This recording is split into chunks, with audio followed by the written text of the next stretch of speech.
तो बेसिकली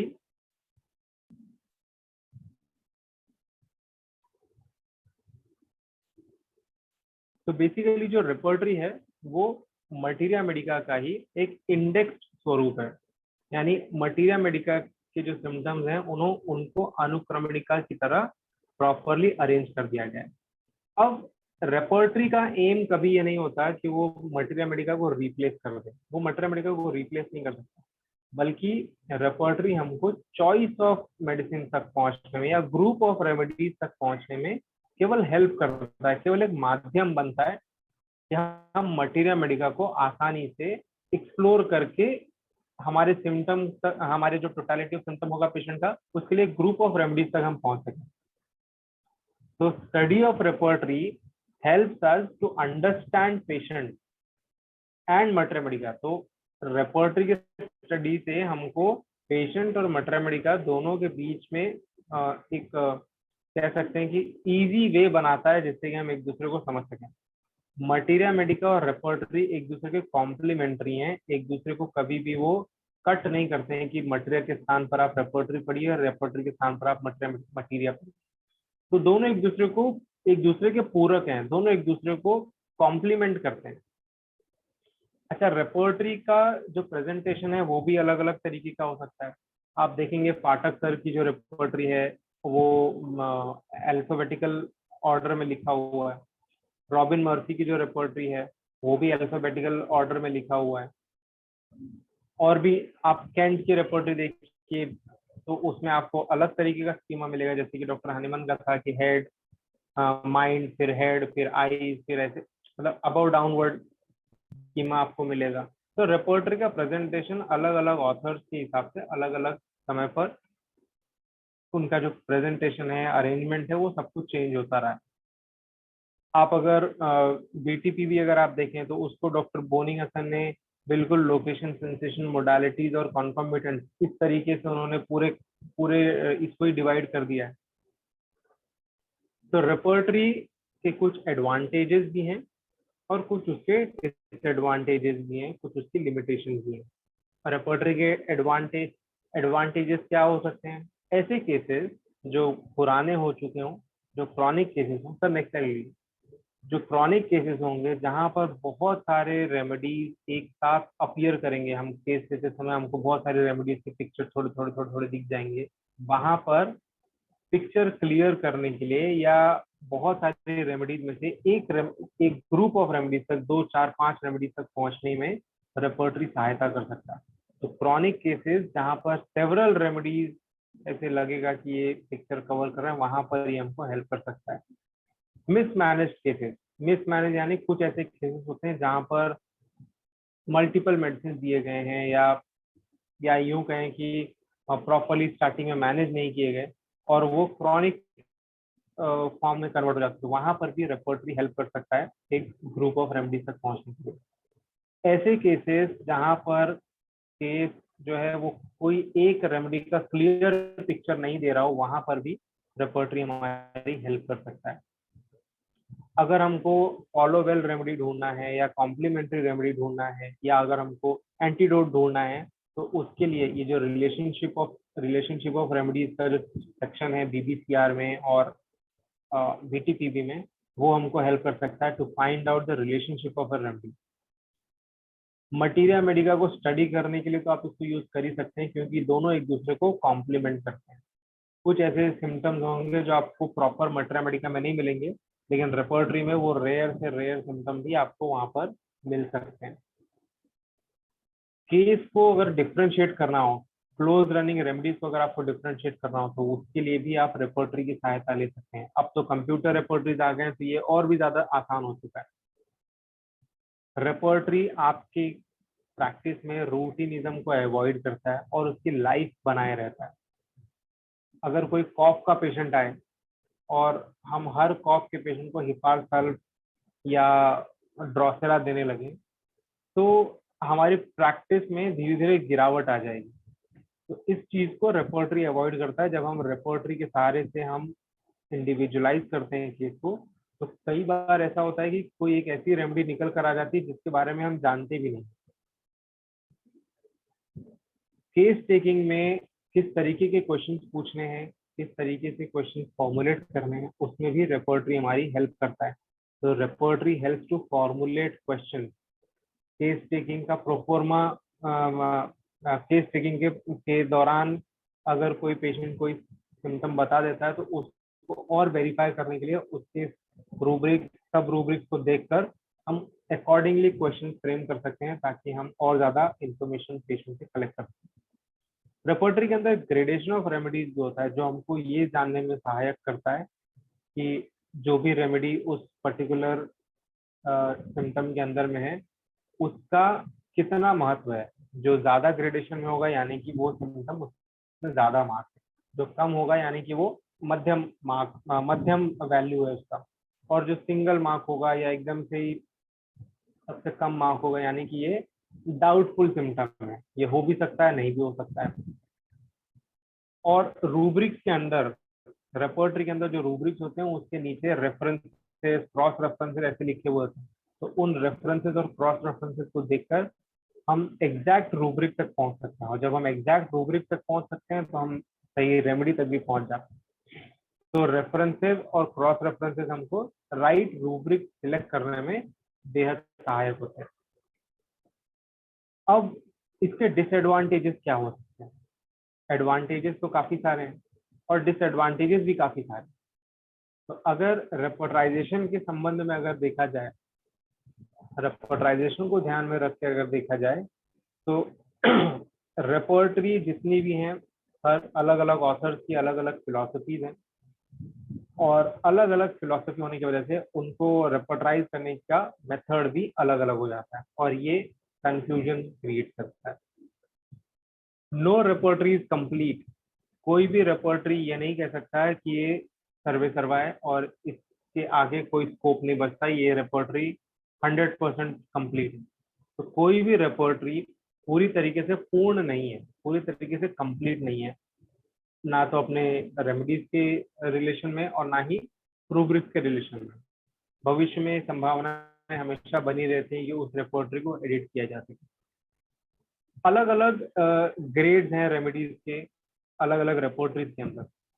एक ही रूब्रिक के अंदर, एक ही रूब्रिक अगर आप दो अलग अलग रेपर्टरीज में देखो तो उनके अंदर जो ग्रेडेशन का फैक्टर होगा वो अलग हो जाएगा। किसी में लेटेस्ट से किसी में फॉस्फोरस को 3 मार्क्स है तो वही रूब्रिक किसी दूसरे रेपर्टरी में वहां पर 2 मार्क होगा या 1 मार्क होगा। तो ये जो है ये बड़ा कंफ्यूजन क्रिएट करता है। तो different grades of remedies also create confusion. Difficulty in conversion of patient symptom into reportable language, especially of mental. तो मेंटल को कन्वर्ट करना थोड़ा सा कठिन हो जाता है, इसके लिए प्रैक्टिस की जरूरत पड़ती है, इसके लिए आपको समय देना पड़ता है। तो ये भी एक डिफिकल्टी है जो लोग फेस करते हैं। Difficulty in selection of proper repertory for proper case. Her repertory her case पर लागू नहीं होगा। किसी एक केस पर कोई एक रेपर्टरी लागू होगा, किसी एक पर कोई दूसरी रेपर्टरी लागू होगी। तो ये भी एक तरीके का कंफ्यूजन क्रिएट करता है कि कौन सी रेपर्टरी कब यूज किया जाए। बहुत सारी ऐसी रेपर्टरीज हैं जहां पर नो सोर्स को प्रॉपरली रिप्रेजेंट नहीं किया गया, यानी नो सोर्स को वहाँ इंक्लूड नहीं किया गया। कुछ में इंक्लूड किया गया है, कुछ में किया गया है, तो बहुत ही प्रॉपरली उसको रखा नहीं गया है, प्रॉपरली प्रेजेंट नहीं किया गया है। तो ये भी एक कमी है कि आपको नो सोर्स बहुत कम दिखाई देंगे। Difficulty in searching rubric because every repertory is not properly constructed. तो रूब्रिक ढूंढने में, क्योंकि अलग अलग ऑथर्स हैं, अलग अलग बैकग्राउंड से आते हैं, वो लोग अलग अलग तरीके की टर्मिनोलॉजीज वो लोग यूज करते हैं। तो एक ही रूब्रिक यहाँ किसी एक रेपर्टरी में कोई और रूब्रिक हो सकता है, तो दूसरी रेपर्टरी में कोई उसका सिनोनिम हो सकता है। तो इसलिए रेपर्टरी के बीच में अगर रूब्रिक अगर हम ढूंढने लगते हैं तो कई बार कठिनाई आती है। दूसरे संबंध में अगर देखा जाए, दूसरे चीजों को कंटेक्स्ट में रख कर अगर देखा जाए, तो रेपर्टरी कभी भी पोटेंसी और रिपीटेशन का हमको हेल्प नहीं करता। तो no idea of potency and repetition of the sir, slide change. Potency का या रिपीटेशन का कोई स्कोप नहीं बचता है, वो हमको कोई सहायता नहीं करता। फाइनल सिलेक्शन करने के लिए हमको मटेरिया मेडिका को ही कंसल्ट करना पड़ता है। केवल रेपर्टरी को देखकर हम फाइनल सिलेक्शन नहीं कर सकते।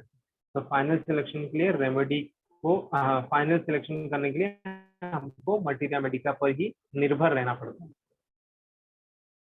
One should know other ways of prescribing besides repertorisation. तो रेपर्टराइजेशन हमेशा कंप्लीट नहीं होता है, कई बार ऐसे होता है जहां पर बिना रेपर्टराइजेशन के भी मेडिसिन मिल जाती है। जैसे फॉर एग्जांपल, अगर कोई पेशेंट ये कहे कि मुझे ब्लंट इंजरी लगी, या वो कहे कि मैं गिर गया और आप देख रहे हैं उसके माथे पर चोट लगी है, काला नीला पड़ चुका है, खून बाहर नहीं है, तो यहाँ पर डेफिनेटली आर्निका का सिम्टम है, वो आर्निका के सिम्टम्स है, तो यहाँ पर आपको रेपर्टाइजेशन करने की जरूरत नहीं है।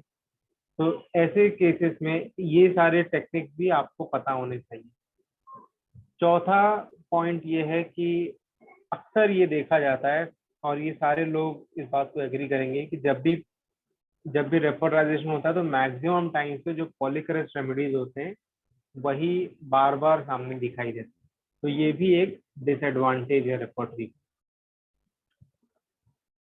इसकी लिमिटेशन भी कुछ ऐसी हैं कि फाइनल सिलेक्शन पर डिपेंड करता है, जो हम पहले ही चर्चा कर सकते। नेक्स्ट टाइम लीजिए, जो हम पहले ही देख चुके हैं। ऐसे केसेस जहां पर टोटालिटी डायरेक्टली बता देती है, वहां पर रेपर्टराइजेशन की जरूरत नहीं है। जैसा कि मैंने अभी ये आर्निका वाला केस बताया, जैसे अभी आज का ही एक केस था जिसमें एक जन ने फोन करके बताया कि मुझे सर्दी हो गई है, नाक से पानी आ रहा है, छींक आ रही है, आंख से भी पानी आ रहा है, आंख में जलन हो रही है, नाक के ऊपर थोड़ा सा नाक के अंदर जलन हो रही है छींक आने से पहले। अब ये सब कुछ जानते ही यहाँ पर रेफरलाइजेशन की जरूरत नहीं पड़ती, क्योंकि सारे के सारे इंडिकेशन एलियम सिपा की तरफ जा रहे हैं। तो एलियम सिपा डायरेक्टली प्रिस्क्राइब कर दी जाती है, वहां पर रेफरलाइजेशन का कोई स्कोप ज्यादा बचता नहीं है। ऑल तो आप कर सकते हैं, लेकिन वहां पर रेफरलाइजेशन की जरूरत नहीं पड़ती जहां पर ऐसा clear cut indication. Repertory is a mean to end, never an end in itself. ये जो सेंटेंस है इसको समझना बेहद जरूरी है। रेपर्टरी कभी भी अंत नहीं है, रेपर्टरी अंत नहीं है, रेपर्टरी मंजिल नहीं है। रेपर्टरी मंजिल तक पहुंचने का केवल एक जरिया है। मंजिल क्या है हमारी? हमारी मंजिल है एक सिमिलिमम तक पहुंचना है। शुरुआत कहाँ से होती है? केस टेकिंग से, लेकिन रेपर्टराइजेशन करके हम उस सिमिलिमम तक पहुंचने का केवल एक माध्यम ये रेपर्टरी बनती है। तो रेपर्टरी कभी भी अंत नहीं है, रेपर्टरी हमारी मंजिल नहीं है, बल्कि मंजिल तक पहुंचने का बस एक रास्ता है, एक जरिया है। रेपर्टरी हमको केवल एक ग्रुप ऑफ रेमेडी तक पहुंचाता है, और अंत में जैसे 4-5 रेमेडीज तक वो हमको पहुंचाता है, तो अंत में हमको उन 4-5 रेमेडीज को डिफ्रेंशिएट करना पड़ेगा मटीरिया मेडिका से। इसीलिए कहा गया है final selection depends on materia Medica and not on repertory. अलग अलग रेपर्टरीज में अलग अलग ऑथर्स अपनी अलग अलग फिलोसफी लेकर आते हैं, अलग अलग उनके प्लान ऑफ कंस्ट्रक्शन होते हैं। इसलिए हर रेपर्टरी के अपने स्कोप हैं और उसके अपने लिमिटेशन भी हैं। तो ये सारे कुछ लिमिटेशन हैं जो हमको रेपर्टरी में देखने को मिलता है। आज के लिए बस इतना ही है। धन्यवाद। अगर कोई सवाल हो तो आप लोग पूछ सकते हैं।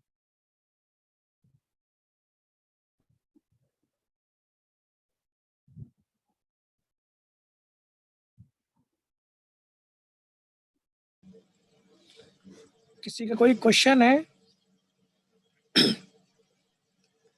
ले लगाएगा। हेलो, अभी बेसिकली सर ने इंट्रोडक्शन दिया है, अभी हमने कोई टॉपिक चालू नहीं किया है। 3 डे की डेमो क्लास है, अभी सिर्फ इंट्रोडक्टरी क्लास है। उसके बाद हम एक सेटअप लेके चलेंगे जिसमें फिक्स टॉपिक होंगे, और हर वीक्स हम लोग टेस्ट सीरीज करने वाले हैं।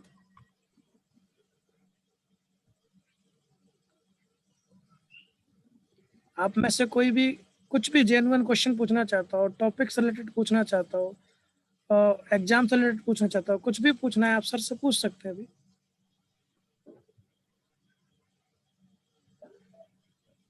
कोई भी, सीमा, भावेश, धीरेन्द्र, हमारे साथ और भी डॉक्टर शना, मयूर, नदीम, कोई भी।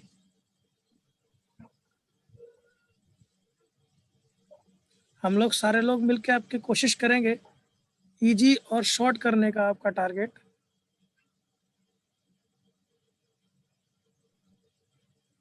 आज जो रिपर्टरी सब्जेक्ट सर ने लिया है, सर ने बेसिक आइडिया आज दिया है तो अभी हम लोग, आज तो बस बेसिक आइडिया दिया है। फिर हम टॉपिक वाइज चलेंगे, उसी में पढ़ना भी है, फिर हम उसी से क्वेश्चन निकाल के और टेस्ट भी लेंगे।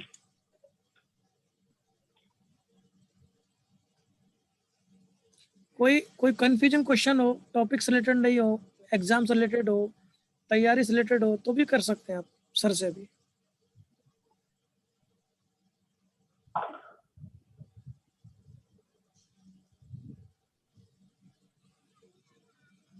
कोई बात नहीं, धीरे धीरे आएंगे सर क्वेश्चन। जी जी सर, ठीक है सर, कोई बात नहीं। ठीक है सर, जी आज का एंड करते हैं। जी सर, जी sir, okay, good night. Good good night night sir, sir, thank you, bye. Bye sir.